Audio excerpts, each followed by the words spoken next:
High everyone, welcome back to my channel Rumpa fashion. আশা করি তোমরা ভালো আছো, আমিও ভালো আছি। তো আজকে একটা মেসি বান হেয়ারস্টাইল করছি, দেখতে পাচ্ছ। তো চলো দেখে নেওয়া যাক কীভাবে করেছি। প্রথমে দেখো আমি চুলের সেকশন করে নিয়েছি, এয়ার টু এয়ার পাটিং করে নিয়েছি, মাঝখানে সিটি করে, আর ক্রাউন সেকশনে একটা সেকশন করেছি, নিচে একটা সেকশন করেছি। তো নিচের সেকশনটাকে আমি একটা পনিটেল করে রেখেছি, লো পনিটেল। এবার দেখো ক্রাউন সেকশনে আমি একটা ব্রুফান ক্রিয়েট করব। তো তার জন্য ব্যাক কম করে নিচ্ছি। ব্যাক কমটা করে নিলে ব্রুফানটা খুব ভালোভাবে স্টে করে। খুব ক্লিনভাবে করব না, যেহেতু মেসি হেয়ারস্টাইল করব, সেই জন্য নর্মালি একটা ব্রুফান ক্রিয়েট করে নেব। আর এখানে খুব একটা হাইটও দেব না, যেহেতু কার্লগুলো মানে মেসি যে কার্ল করব সেটা আমি এই ব্রুফানের উপর দিয়ে নিয়ে যাব, সেই জন্য একটু হাইটটা কমই দিয়েছি। দেখো আমার পাপটা কমপ্লিট হয়ে গেছে। এবার পিছনে যে হেয়ারগুলো আছে সেগুলো আমি ভালোভাবে ব্যাককম করে নিচ্ছি। এইগুলো দিয়ে আমি একটা রাফলি খোপা করে নেব, খোপার শেপ দেব এবং একটা নেট দিয়ে খোপাটাকে আটকে দেবো। দেখো এরকমভাবে একটা নর্মালি খোপা করে নিয়েছি এবং পুরো খোপাটাকে একটা নেটের সাহায্যে ভালোভাবে আটকে দিয়েছি। তো আমি খুব ভালোভাবে চারিপাশটা ক্লিপ দিয়ে আটকে দিচ্ছি, যাতে কোথাও যেন খুলে না যায়, সেই জন্য। দেখতে পাচ্ছ পিছনে ভালো করে আটকে দেওয়ার পর এখানে আমি আর কিচ্ছু করব না, কারণ এইভাবেই রেখে দেবো। এইভাবে রাখার পর যদি কোনো যে কোনো রিয়েল ফুল দিয়ে পুরো ওয়ানটাকে ভালোভাবে ডেকোরেশন করে নিলে খুবই সুন্দর দেখতে লাগবে। বাট আমার কাছে রিয়েল ফুল ছিল না, সেই জন্য তোমাদেরকে দেখাতে পারলাম না।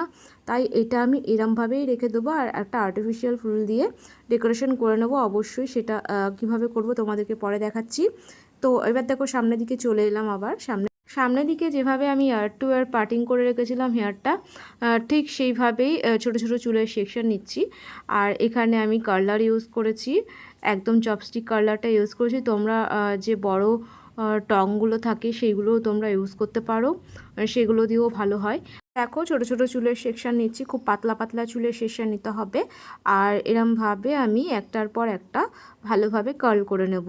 আবার দেখো আমার প্রথম কার্লটা হয়ে গেছে, সেকেন্ডবার আমি আবারও ছোট একটা চুলের সেকশন নিয়েছি এবং কার্লারের মধ্যে দিয়ে এইভাবে কার্ল করে নিচ্ছি। এবার সমস্ত চুলটাকে ঠিক এইভাবেই কার্ল করে নেব।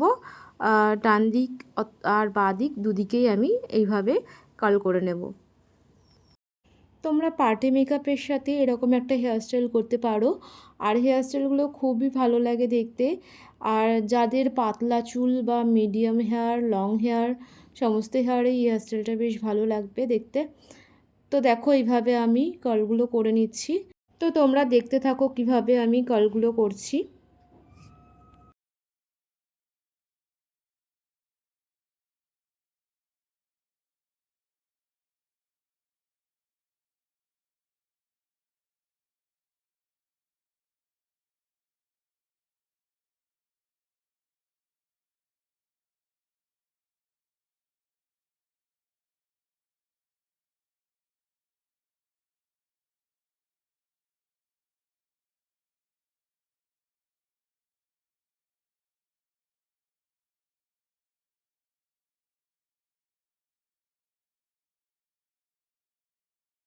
দেখো আমার একদিকে কার্ল করা হয়ে গেছে, আমি এদিকের কার্লটা করে চলে আসছি। তো আমার দুদিকের কার্লটা আমার হয়ে গেছে। কার্লগুলো একটু ছাড়িয়ে ছাড়িয়ে দিয়েছি, মানে একটু খুলে খুলে দিয়েছি, এবং সেই খোলা অবস্থায় আমি পিছনে নিয়ে গিয়ে ক্লিপ দিয়ে বানের কাছে আটকে দিচ্ছি।